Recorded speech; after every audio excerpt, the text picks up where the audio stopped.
All right, real quick video on what sectionalism was and what the three sections in America were in the antebellum period, meaning leading up to the Civil War. So although the U.S. was still a very young, very vibrant nation in the 1820s, it was increasingly getting fragmented. It was a very fragile union, especially with sectionalism being an ever-present and growing concern. And the three sections of the country were the North, the South, and the West. And a lot of Americans felt much more comradeship and loyalty to their region or even to their specific state than to the nation as a whole. And this led directly to the Civil War. In fact, even as Stonewall Jackson once said, he said, "I love America, but I love Virginia more." And that's why he decided to go with the South. So this idea that you are more loyal to your region than to your country made some people believe, is the U.S. really one country, or is it a collection of different countries that we call states?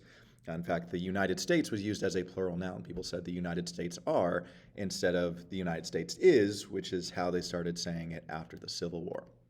So starting with the North, the northern states from New England and the Mid-Atlantic to the Great Lakes states stretching from Ohio to Minnesota, they were bound together by improved transportation, by a high rate of economic growth based on both commercial farming and on industrial innovation. They were the part of the country that embraced the Industrial Revolution first. And while manufacturing was rapidly expanding, the vast majority of Northerners were still involved in agriculture somehow, whether they were merchants or farmers themselves or selling food in the cities. Most Northerners still were involved with agriculture, but it was becoming increasingly industrialized.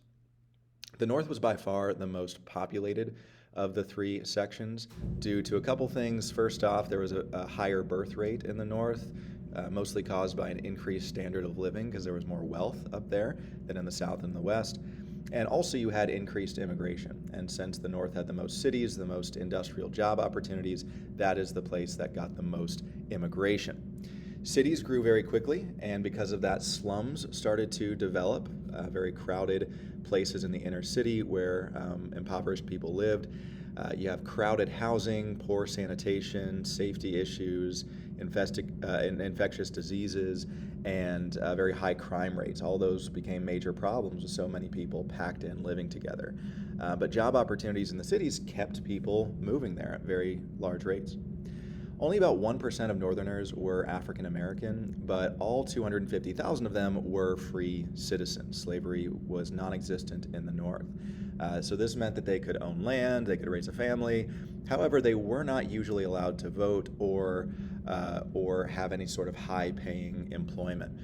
About half of all immigrants who were coming to the North at this time came from Ireland. About 2 million people came from Ireland in the 1840s and 50s, and they were mostly farmers who were driven from Ireland by the Great Famine in the 1840s. The Great Famine, sometimes called the potato famine, where a plant fungus destroyed nearly all of the potato crop, which was virtually the Irish sole source of food, and it led to about 1 million deaths and even more people fleeing the island to go someplace better. They were usually extremely poor and often faced discrimination, number one, because they were from Ireland, and Ireland and England were rivals, and most Americans were of English descent. But also they were discriminated against because they were Roman Catholic, and most Americans were Protestant. The Irish were very hardworking. They worked hard at whatever employment they could find, even though they were largely unskilled laborers. And they had kind of a similar life to African Americans in the North. They faced discrimination. They usually didn't have much money, were kept from good employment, but still worked very hard and scratched out a living for themselves and their families. Their full franchisement or incorporation into society, it was slow, but it was steady, eventually reaching full equality by the 1880s. Over 1 million immigrants from Germany came to the North in the 1840s and 50s. Germans had usually more means, they had more money than the Irish, and they settled mostly in the Midwest, the Great Lakes region, and even the Great Plains. So at the South, at the outset of the 1800s, there were many people throughout the nation who thought that slavery was going to gradually disappear. That is what the founders believed. They said, let's not risk fracturing our young nation right now because slavery will die out in its own time. Well, it was starting to. However, then the cotton gin came. All right, cotton was the main cash crop of the South, and slavery was becoming unfeasible because there was so much labor that was necessary, and the amount of cotton that you got from that you could actually produce was so small. Also, remember, America banned the importation of new slaves. Therefore, slavery was becoming much less profitable in the South. So it was in decline, it was on its way out. People were seeing paid, skilled labor as the way to go. But then, around the year 1800, Eli Whitney invented the cotton gin. And the cotton gin was really a brilliant invention that made it possible to get the seeds out of cotton so that you could make them into clothing and fabric faster. But one unintended and very unfortunate consequence of this was the fact that this led to a booming of the cotton industry, which caused slavery to increase again. So it really was all Eli Whitney's fault. Certainly wasn't his intention, but because of the cotton gin making cotton farming profitable, now all of a sudden people say, hey, we need more people to pick this cotton. Let's get some more slaves. As farmers purchased slaves and bought land, specifically in Alabama and Mississippi, because that was the soil that was best for growing cotton, and because that land was becoming increasingly available because of movement of Native Americans, they intended to get rich here. Farmers purchased slaves and land to get rich in the newly profitable cotton industry, and so the slave population grew. So much so that by 1860, the slave population in America was 4 million, and there were only 250,000 free African Americans. By the 1850s, cotton provided nearly 2/3 of all U.S. exports. Mississippi actually became one of the wealthiest states in the nation, which sounds kind of strange saying that right now. And the South's economy became just completely dependent on cotton. They say it was king cotton, cotton was king.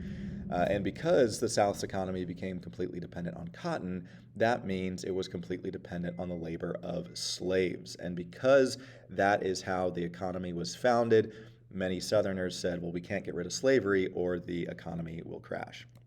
Then finally, we get to the West. By 1850, the vast majority of Native Americans were living west of the Mississippi River. Those to the east of the Mississippi River had either been killed off, had emigrated reluctantly across the river, or been forced to leave their land by treaty or by U.S. military action. The Great Plains region, places like Nebraska, North and South Dakota, Kansas, that provided a temporary respite from conflict with white settlers. Many Indians used horses. They domesticated horses. These had been brought to the Americas by Europeans in the 1500s, and Native Americans adapted to them. And many of them were nomadic hunters who followed the buffalo wherever they roamed. Others lived in villages and grew crops as farmers. Now, the same forces that had brought the original colonists to the New World in the first place motivated their descendants and new immigrants to move out west. The sense of adventure, of new opportunity, of untamed land.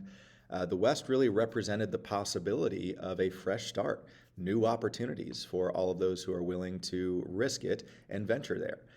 The West was seen as a place that promised greater freedom for all ethnic groups, whites, blacks, Indians, eventually Asians as well. Now, while that was not always the reality, that was at least the promise.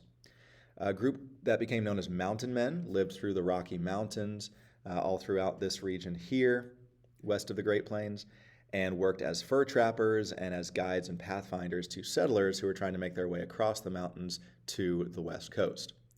Daily life for Americans in the West was pretty similar to colonial life 100 to 200 years earlier. Really hard work on the farm from sun up to sundown. Log cabins is where a lot of people lived. Disease was really difficult to treat. There was the constant threat of Indian raids. And women on the frontier, much like colonial women, were incredibly hardworking, very versatile, and really had to know how to do everything and really kept the family intact. So sectionalism between North, South, West, that is something that led directly to the American Civil War.